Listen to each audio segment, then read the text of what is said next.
नमस्कार, आप देख रहे हैं एसकेएल न्यूज और मैं हूं आपके साथ महिमा जय। उत्तर प्रदेश के विधानसभा चुनाव जैसे जैसे करीब आ रहे हैं वैसे ही किसान आंदोलन भी भाजपा की धड़कनें बढ़ा रहा है।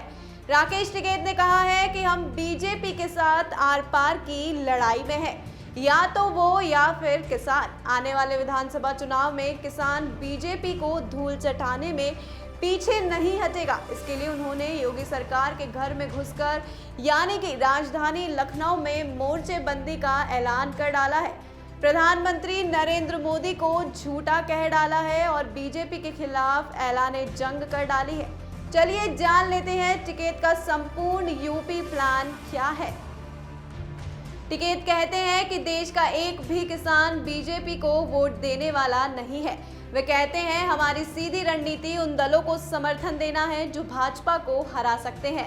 हमने ऐसे बंगाल में भी किया और हम 2022 में यूपी और उत्तराखंड में भी करेंगे। इसके लिए बाकायदा एक व्यापक अभियान तैयार किया है और उसका नाम रखा है मिशन यूपी उत्तराखंड। इस मिशन का उद्देश्य होगा कि पंजाब और हरियाणा की तरह उत्तर प्रदेश और उत्तराखंड में भी हर गांव में किसान आंदोलन का परचम लहराएगा। कोने कोने में घुसकर किसानों पर हमलावर कॉरपोरेट सत्ता के प्रतीकों को चुनौती दी जाएगी और किसान विरोधी भाजपा और उसके सहयोगियों को हर कदम पर विरोध किया जाएगा।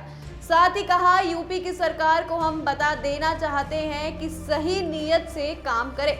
काम नहीं होगा तो आंदोलन बना रहेगा और पूर्ण रूप से लखनऊ को भी दिल्ली बना दिया जाएगा। लखनऊ के भी चारों तरफ के रास्ते जैसे दिल्ली में सील है ऐसे ही सील होंगे। चलिए अब देख लेते हैं आखिर कैसे कैसे अभियान आगे बढ़ेगा। जी हां, 5 सितंबर को मुजफ्फरनगर में किसानों की एक बहुत बड़ी ऐतिहासिक महापंचायत होनी है। दावा किया जा रहा है कि इस पंचायत में 2 लाख से ज्यादा किसान हिस्सा लेंगे। देश भर के सारे किसान संगठन प्रतिनिधियों को नोता भेजा जाएगा। यूपी के हर जिले से इसमें किसान पहुंचेंगे। इसमें कृषि कानूनों की वापसी के अलावा मांग की जाएगी कि यूपी और उत्तराखंड में सारे टोल प्लाजा मुक्त किए जाए, न्यूनतम समर्थन मूल्य पर खरीद की गारंटी दी जाए और किसानों पर दर्ज सारे मुकदमे वापस लिए जाए। लेकिन यह तो कुछ भी नहीं। किसानों के आंदोलन से पहले विरोध करने वाले लोग कहते थे कि बीजेपी के गले में घंटी कौन बांधे, लेकिन किसानों ने बीजेपी के साथ ही अंबानी और अडानी के गले में भी घंटी बांध दी है। साथ ही टिकैत ने कहा है मुजफ्फरनगर की महापंचायत के बाद अंबानी और अडानी के दफ्तरों को, प्रतिष्ठानों, दुकानों को घेरा जाएगा। दुकानों के बाहर किसान प्रदर्शन करेंगे और इसके अलावा बीजेपी के वे सहयोगी दल जो नैतिक तौर पर किसानों के साथ होने का वादा करते हैं लेकिन संसद में टेबल पीटकर कृषि कानूनों के पक्ष में वोट करते हैं, जैसे जेडीयू, अपना दल, निषाद पार्टी, एलजेपी, ऐसे हर दल के कार्यक्रमों का किसान विरोध करेंगे और उनके नेताओं का बहिष्कार करेंगे। मुजफ्फरनगर की पंचायतों के बाद अब महापंचायतों की झड़ी लगने वाली है। जी हां, सभी 18 मंडलों और 75 जिलों में किसान पंचायतों का आयोजन होगा और कहा जाएगा कि किसी भी सूरत में भारतीय जनता पार्टी के उम्मीदवारों को वोट मत दीजिए, जो भी उसे हरा रहा हो उसको वोट दीजिए। राकेश टिकैत ने कहा, जब किसानों की बात आती है तो योगी आदित्यनाथ कमजोर नेता है, क्योंकि मायावती ने गन्ने के भाव में 80 रुपए की बढ़ोतरी की थी, वहीं अखिलेश यादव ने भी 50 रुपए की बढ़ोतरी की थी, लेकिन योगी सरकार ने गन्ने का दाम 1 रुपए भी नहीं बढ़ाया।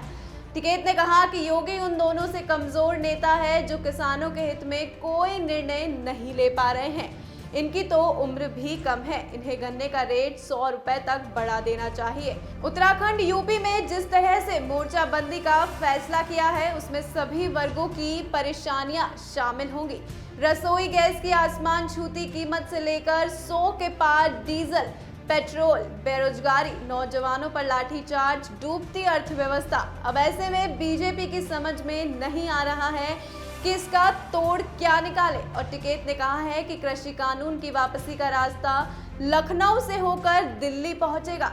साथ ही किसान लखनऊ से लेकर ललितपुर, लखीमपुर, बनारस, बस्ती, बहराइच तक फैलते चले जा रहे हैं। राजनीति में किसानों का यह विस्तार बीजेपी के साम्राज्य को कहीं सिकोड़ ना दे। फिलहाल के लिए इतना ही। आप देखते रहिए एसकेएल न्यूज। नमस्कार। फिलहाल के लिए इतना ही। आप देखते रहिए SKL न्यूज़। नमस्कार।